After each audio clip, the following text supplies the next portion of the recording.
In this lesson, we'll talk about using the dry brush in creating our textures.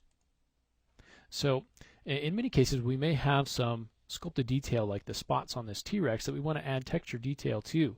Now, texture artists may come in and they want to add maybe color just to the top of the spots, or maybe they just want to color the interior crevices of this, and it can be a little bit of an issue when you start to try to match that up. Using the dry brush can help us do that. So down here under the paint tools, we can find the dry brush, and it's kind of modeled after the dry brush technique in traditional painting, where we can kind of use a drier brush across the surface of our canvas and kind of leaves that paint on the upper or the raised areas. So I've got a new paint layer here just called Rec Spots, and we've got the dry brush selected. And so what we'll do, and let's actually choose a color here. So I'm going to just get kind of maybe a yellow color or gold color. Okay, and so as we take our brush, what's going to happen is it's going to take whatever's underneath our brush, it's going to take the high spots, it's going to take the low spots and average those together, and that's going to be kind of our reference plane.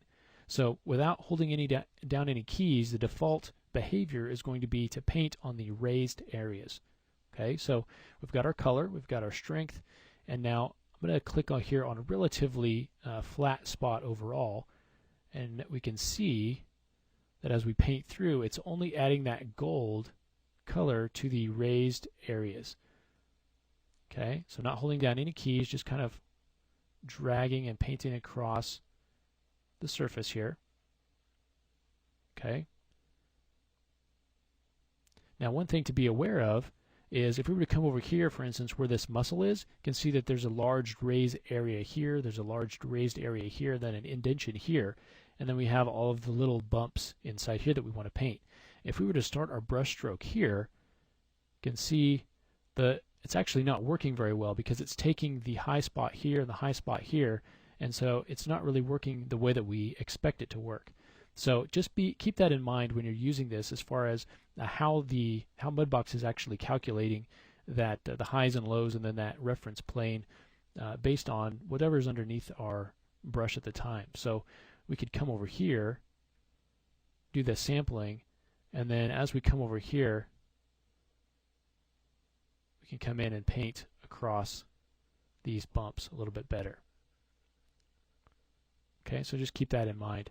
Now, if we'd like to, instead of painting the high spots, maybe we want to darken up the low areas or even lighten them up depending on what we're doing. Let's go ahead and get something that is more black. And so we'll just use the same general area, and instead of just painting, we're going to hold down Control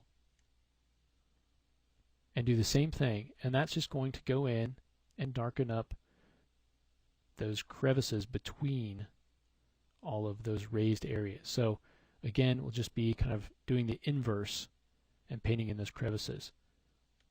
Okay, so just with a few brush strokes, we're able to paint over the top of our sculpted detail, matching it up exactly, and then also painting in the crevices, which would have taken a long time to go in and do manually. Not very practical to be able to do that. Okay, so let's go ahead and let's just modify our layer a little bit. So maybe we want it to just dial that back down a little bit. Alright, and so you can get a nice effect there just using the dry brush, and then you can dial that in on your layer. So definitely keep the dry brush in mind as you're going through the painting process, especially if you have raised areas like this or areas that are pushed in. Make sure to keep that in mind. You just want to make sure that you keep a consistent brush size and make sure that you kind of think about where it is that you're sampling from when you actually start your painting.